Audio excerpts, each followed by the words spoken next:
Beyond the newsroom, where untold story is revealed. BTN Media Beyond at the newsroom gwe mukutu semakutu kwoli gwe mulungi andaba atera angoberera mu bitundu by'eggwanga lyattu Uganda ebyenjawulo n'ensi yonna okutwaliza awamu. Mugamba mutya kansubire muli bulungi era byonna gye mutuusako engalo kitambulira ddala malidadi sana kabisa malidadi.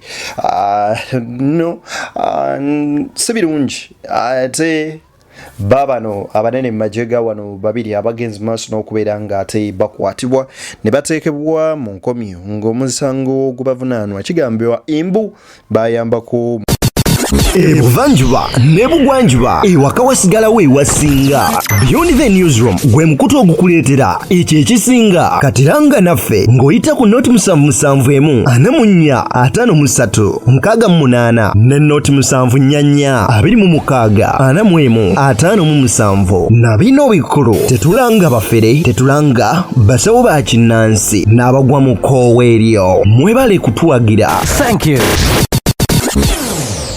bayambako mukulembeze w'ekibiina ki NUP Robert Kyagulanyi Ssentamu Mitembo okulaba nga afuluma eggwanga lino Uganda. Bino nno byewuniikiriza abantu bangi bwe bigudde mu matu gaabo bannankyukakyuka ne babaako ebimu ku ebyo bye bagenze maaso n'okuba nga batangaaza.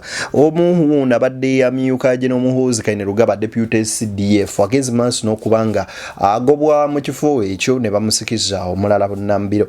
Byenta bwevudde ku ki bino byonna ngenze maaso n'okubanga mbikuŋŋaanya wamu osobola okubanga ate eyo bitegeera oleme kubaako kyosubwa yadde ekimu bwe kityo. Mukulembeze Robert Kyagulanyi Ssentamu yabadde ku mukutu ogumu Is It Africa Talk mu ggwanga erimanyikiddwa nga erya America. N'agenda maaso n'okuba ng'ayogera ensonga zibadde nnyingi nnyo nnyini ddala zasobodde okulaba nga ataanya mu biganda mu mbeera nga bwegenda mu maaso. Erinnya nzeddeni aliwo okubanga nkutuusaako ensonga zonna wabula kyenkusaba n'obwombeefu obw'ekika ekya waggulu ye vidiyo eno gimpera like wejwa like ejja kudduka emisinde mingi etuuke ku buli ssekinnoomu asobole okubanga agifuna ate naawe eyo gy'oli gy'owangaalira mwana tu oleme kubanga osubwa ekyokukola kiri kimu kyokka kwe kulaba nga osubscribinga bw'obanga gwe munooni gwo ogusoose okulaba vidiyo zaffe ko naawe mu kagambo subscribe bw'omala okone mukade kajje mu personalize okateeke mu all tusobole ofuna notification ku mboozi zonna enyovu zetukuteerayo. Nzeddeni Beyond at the newsroom gwe mukutu semakutu kwoli. Njagala nsooke nkuwe ku bigambo bino obiwulirize bulungi nnyo nnyini ddala ate tusobole okubanga tweyongerayo. Naye nalabira omushana ng'agamba Kyagulanyi akimanyi mu mutima gwe yali ayagala kutte family ya Museveni. Omubuuza bujulizi nti ye Kyagulanyi akimanyi mu mutima gwe kati gwe wayingidde ddi mu mutima gwe Kyagulanyi okumanya nti yali ayagala kutta family ya Museveni. Ninga kirumiza lisi ya. Ninga kirumiriza. Akirumiddeko ne jika alina ku TV kyekimusasuza. Ajja kuttibwa. Watira era wadde nze musabira mikisa mibi. Ebikolimo by'enkoko tebitta kamunye. Mukwano kula ebigambo byabo beetera okuyita ba propagandists ba NRM. Mukulu Gashumba yavuddeyo ng'ali ku TV nambirire ey'eggwanga n'ategeeza nga Kyagulanyi ono bwe yali ayagala okubanga munnange basaanyawo gino Museveni ne famire ye era n'agamba ebigambo bingi nnyo bye yagenze maaso n'okubeera ng'ayogera wabula musajja mukulu ono wenna nno mumumanyi w'emukono eyo yavuddeyo n'agenda maaso n'okuba ng'ategeeza nti ebikolimo by'enkoko tebitta kamunye but at one point or the other we should act maturely or we should react like leaders, grown-up people, instead of being like kids or playing childish games. Ebyo bigambo byonna byabadde nga birina gye biraga era nga si walala wabula ew'omwami ano amanyikiddwa nga Franka amanyikiddwa nga Lwomushana naye eyo saagala tugendeyo nnyo omanyi. Anyway, don't care about the messenger but listen to the message. Nga wakyaliwo ebibuuzo bingi ku ngeri Kyagulanyi gye yafulumamu eggwanga. Olunaku olwaleero General MK alagidde ne bakwata omwami gwe bayita Brigadier General Johnson Namanya. Ono yabadde akwasaganya yabadde commissioner akwasaganya ebya immigration ebyokuyi abantu abayingira eggwanga n'okulifuluma. Olwaleero CDF yaragidde ne bamukwata ne bakwatirako ne Major General Don Nabasa ono yabadde in charge of Joint Staff Policy and Strategy mu UPDF. Natanaba kufuuka kino yaliko ne commander wa 3rd Infantry Division mu Moroteyo ono naye bamukwatidde wamu ne Major General ne Brigadier General Johnson Namanya abadde commissioner wa Citizenship and Passport Management atenge era e commissioner director of Citizenship and Immigration Control Unit akwasaganya by'okuyingira n'okufuluma. Oloza dots zinzo okubanga tezigatta mu ekyo baba kutte onako lwaleero era aba basibidde wali eri Kasenyi Military Facility Kasenyi kiri eri ku Entebbe Road ku directive za CDF General MK Muhoozi Kayine Rugaba jukira awo sigwa si asose buchanga General MK atwala office ya CDF mu March wa 2024 ayina abanene bangi nnyo abali ku rank ez'amaanyi maje bazaakwata olw'ensonga ezitalizimu abamu bali mu bulyake abalala babavunaana misango egy'enjawulo abalala emisango teginnaba kumanyikwa nga bano emisango gyabwe teginnaba kumanyika ninga yaragidde ne babakwata mujjukira we yaragira ne bakwata Major General James Birungi yali akulira CMI ku nsonga z'okubambu ye yalinga emabega wa bomu ezo ezatulikanga okitegeera muzijjukira bulungi nnyo ne bamukwatako ne bakkano oba ahimbisibwe n'abalala ne babasiba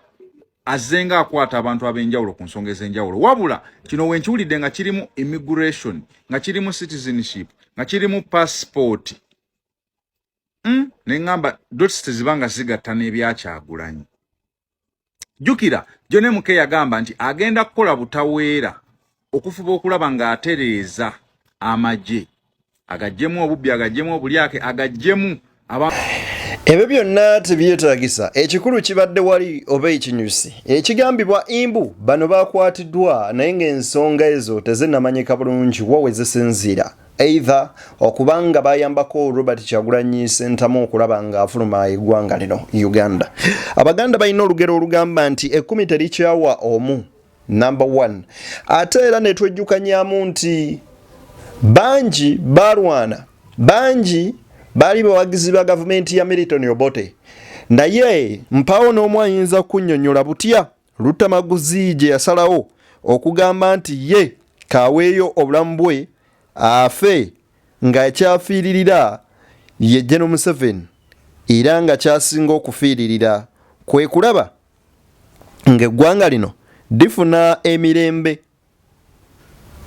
Fenna bwe tutunuulira ebigambo bino mwana tu oba toyinza kubuusabuusa ensonga ng'ezo nga zisobodde okubanga ate zitandika okufuuka bwe zityo.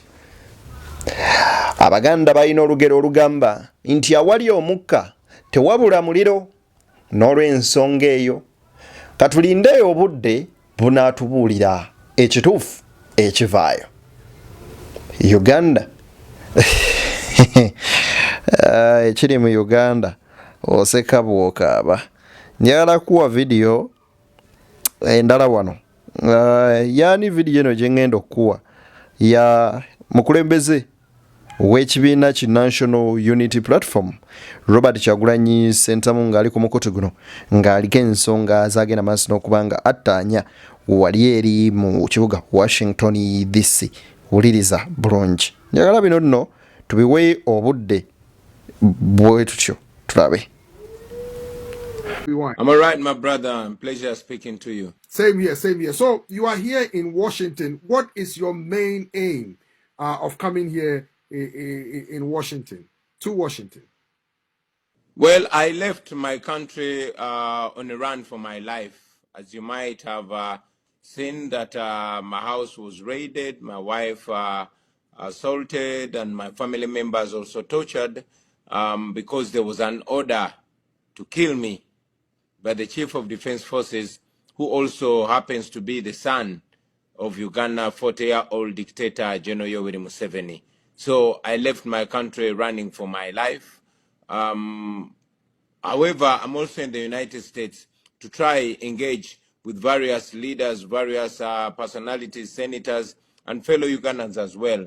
With the fellow Ugandans and leaders, I'm trying to galvanize the forces of change that are struggling to change our country back home. But with the leaders and administration in Washington, I'm trying to persuade them to change their policy of supporting the dictatorship back home. You will notice that the Ugandan dictatorship, like many other dictatorships in Africa, have their lifeline in Washington and in Europe because they are funded by America and the Western world. So we are trying to cut that life link to ensure that they are not funded to oppress the people of Uganda and Africa.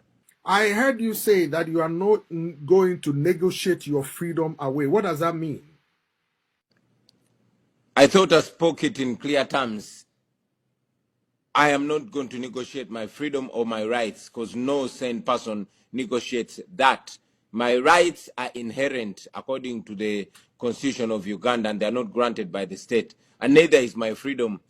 And this is to make it clear that I'm not the kind of person that rejects any negotiation. No, I believe.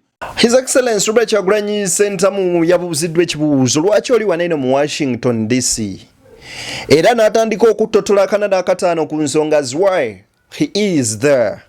N'agamba nti yagenda okuyingira eggwanga erimenyekeddwa eri America mu kibuga Washington DC ng'adduka okubeera ng'ataasa obulamu bwe oluvannyuma lwa General Muhoozi mutabani w'omukulembeze w'eggwanga lino okubeera ng'amulumba n'okumunoonya n'okumuyigga olw'ebyo ebyaliwo byonna ng'okulonda kuwedde na butya bwe yasobola okuva mu maka ge bye baakola nga balumbye mukyala we n'agamba bino byonna byeyoleka lwatu n'ebyo bw'oba obadde ogoberera Twitter z'omukulu byeyoleka lwatu nti ono abadde ayagalira ddala kulaba ng'asaanyaawo obulamu bwe era ebyo nno bw'obiteeka ku mabbali agenze maaso n'okubanga ategeeza bulungi nti ekimusinga omussaawo kwe kubeera ng'ayogereza n'abamu ku bakulu omuli baseneta Ab'Amerika n'abalala okulaba ng'asala entotto butya bwe bagenda okumalamu dikiteeta amaanyi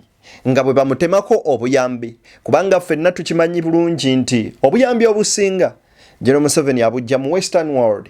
Bwayogera ku Western world kyayogerako ensi zino eno wammanga abagamba nti obuyambi obusinga buva mu bakyeruppe gamba nga America, yogera ku Bungereza, yogera ku Germany, yogera ku Switzerland, yogera ku nsi ze Canada n'endala eziringa ezo bwezityo nti ze zisinga okufujjirira omusajja ono omulimu gwe ogw'amaanyi gwe kulaba nga konvisinga abo basinga okuba nga basiga ensimbi mu gavumenti yakuno okulaba nga tebaddamu sigamu nsimbi ng'akamu ku kodyo obugenda okulaba nga bunafuya nakyemalira era ategeezezza nti n'ekirala ekimukuumiddeyo kwe kulaba nga akumaakuma bannayuganda okulaba nga agatta forces of change buli munnankyukakyuka nga bagatta wamu basobole okuba nga basala entotto butya bwe bagenda okubbulula eggwanga lyattu okulijja mu nnyalo naye nga mu kulibbulula yeetaaga okubeera nga ayogera n'abantu abo era ekirala ku kyo kwe kulaba nti abeera mu kifo wasobola communicatingira oba wasobola okwogerezeganya n'abantu bonna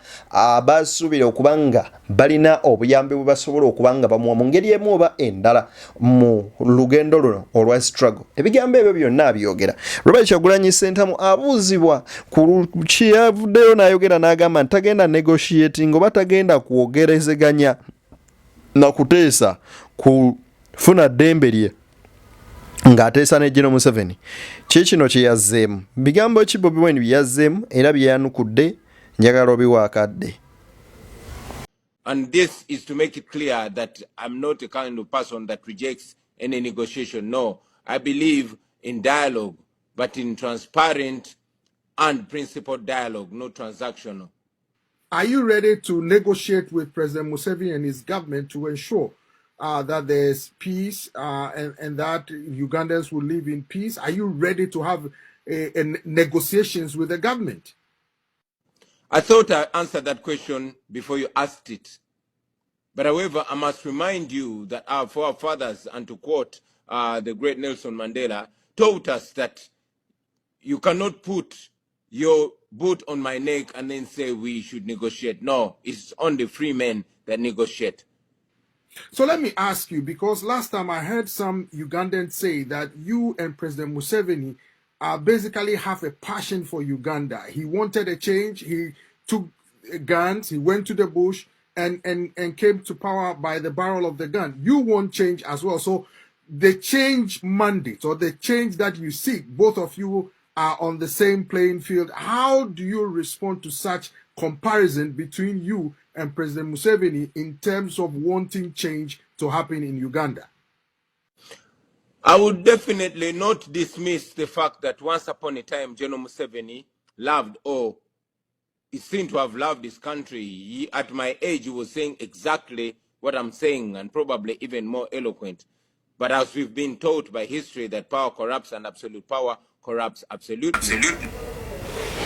Robert Kyagulanyi Ssentamu Mitembo mu kunnyonnyola era nga ategeeza butya bwakkiriza ne mu kuteeseganya agamba nti twagala okugenda mu kwogerezeganya naye okwogerezeganya kwe tugendamu kulina okuba nga kwa lwatu, kulina okubeera nga kwa lwatu nga tekuliiko anyigirizibwa era tekulina kubaamu mu mpa kino mbawa kino. Kiri bampuuga kye bali baagala nti banne tugende batuwa abasibe tukole bwe tuti nti sikiririza mu transactional dialogue. Ebyo bigambo byonna bya Robert Kyagulanyi Ssentamu Mitembo Bobi Wine. Agamba atya? Agamba nti bwe baba kwogerezeganya kube mu lwatu nambeemu. Era n'akutegeeza n'agamba nti ate tosobola ku negotiating oba tosobola kwogera na muntu tuteeseganya naye ng'olwedde omutaddeko ekigere kyo. Okusinziira ku Nelson Mandela yagamba nti tosobola kwogerezeganya oba kuteeseganya n'omuntu oyo already gw'otadde ku ttaka ng'omulinnyeeko okugulu kwo oba ekigere kyo oba engatto yo. Ekitegeeza ki nti wakati ng'olina already gw'onyigiriza tosobola ku negotiating naye, tosobola kuteeseganya naye. Lwaki? Nti byonna by'anakkiriza ajja bikkiriza lwa bulumi naye so si lwa kukkiriziganya nti kyekyo kyakkiririzaamu era kyekituufu. Era nawe oddeyo weewaana ogambe nti yes twakoze kino ne kino naye nga wabikoze lwalyanyi lingi na futuwa. Tweyongereyo. Not dismiss the fact that once upon a time General Museveni loved, or is seen to have loved his country. At my age, he was saying exactly what I'm saying, and probably even more eloquent. But as we've been taught by history that power corrupts and absolute power corrupts absolutely. General Museveni said that Africa's problem in general, and Uganda in particular, are the leaders that overstay in power. He said this 40 years ago. Unfortunately, 40 years later, he's still in power.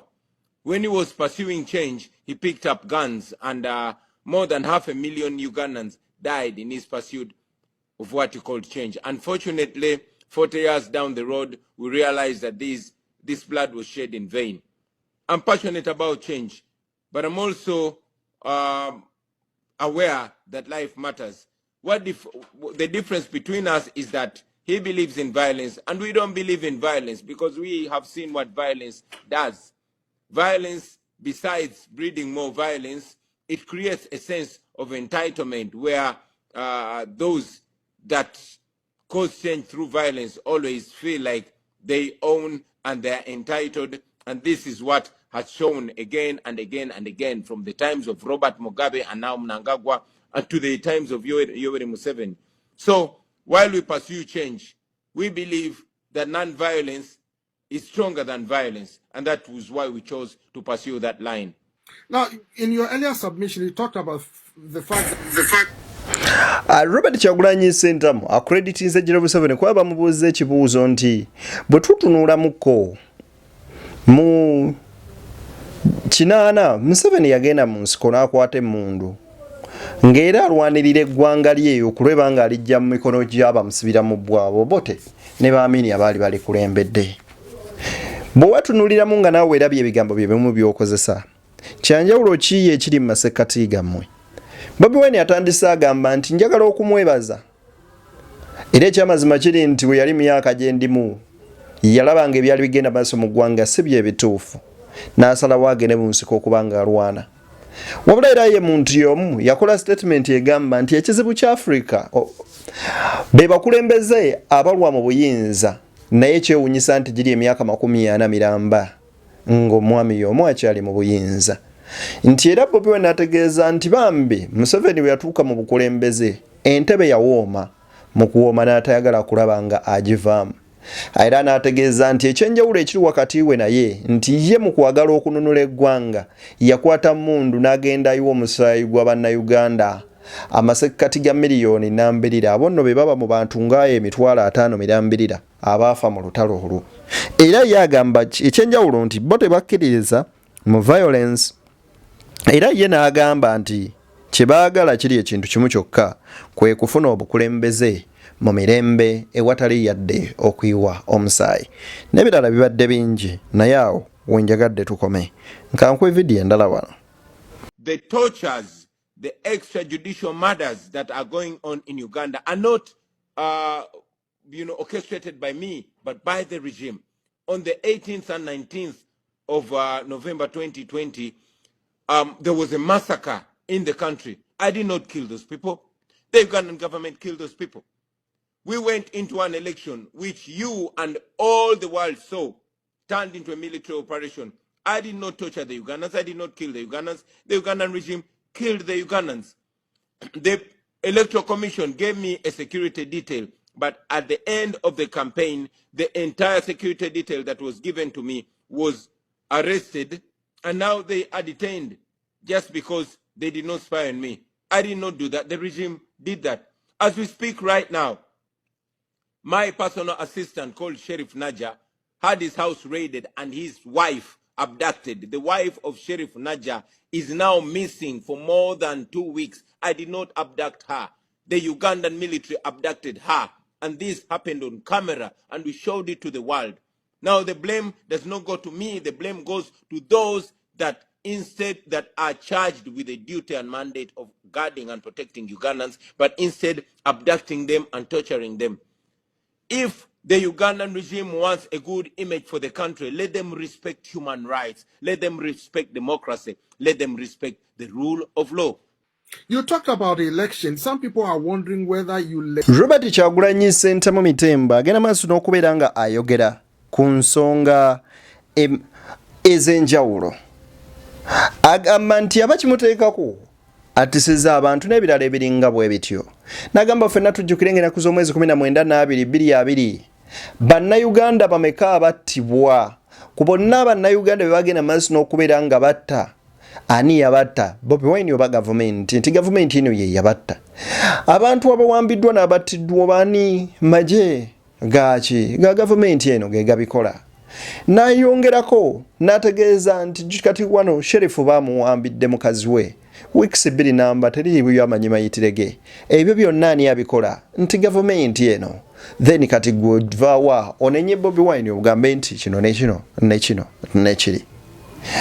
Bino byonna bigendera nga bwe biri mu ggwanga lino. N'ekyamazima matuufu buli omu waali asaana asabire ku munne. Ebeeyo statement ekola amakulu bwe mba njogedde. Kankwe ku vidiyo eno katini. By the fact that we are communicating virtually using the internet, it makes me suppose that you have been watching the tweets of the Chief of Defense Forces in Uganda, who is also the son of General Museveni, who has publicly confessed to killing 24 members of my party and saying that I should be the 25th dead body. I'm sure you have seen him promise and indeed fulfilling the promise of abducting my people, beginning with my bodyguard, who was abducted and tortured under his basement. And he did this live on social media. I am sure you are aware that my house was raided on the 16th of January, just one day after the election, and I had to run away from my home. I am sure that you have seen that on the 25th of January, again, my house was raided and my wife beaten so bad that she ended up in hospital and she had to escape from the hospital bed to sneak out of the country. I am sure you have seen that. And anybody that calls this a publicity stunt, I am not sure what to call this. My home was taken over and occupied by the military until yesterday, when out of shame. Robert Kyagulanyi Ssentamu annyonnyola era ng'abategeeza bonna ku bino bye mujja mwogera bino biri mulina okimanya ebyaliwo nga 16 ng'okulonda kuwedde n'ebirala tosobola vayo n'ogamba nti akalulu ke twalimu kaali ka mirembe kaali ka bwenkanya nti era munnange gwayogera gwe mubi ebigambo bwe bityo bw'obiwuliriza simanyi naawe kiki kijja mu ndowoozayo oba kibeera mu mutwe gwo wabula ffenna ekituufu kiri nti Uganda y'emu mwe tuwangaalira soka owulirize kano. Ran out of the country. I ran out of my house, but I was able, just like I was able to outsmart and beat the Ugandan military, which had surrounded my house, to leave my house. I was able to beat them to close to 2 months when I was within the country. But I had, like I mentioned, that I ran out of my house and was in hiding to be sure that I communicate to the world. I'm sure if I stayed, I would either be dead or completely tortured. I would not be able to communicate to the world. But ever since I left, I've been able to offer leadership to the forces of change. And indeed, I'm able to communicate to the world like I'm doing now. So if me being able to communicate to the world and expose the atrocities of the Ugandan regime is a publicity stunt, then I don't think that's a bad publicity stunt, is it? Well, some people are ebigambo mubiwulidde banywanyi lwaki temunzikiriza mbatere wano ku lwakatonda n'ensi yange mbaagaliza bye munjagaliza beyond the newsroom gwe mukoto kwoli nze Deni tusinkane gagulidde nakkiriza nate.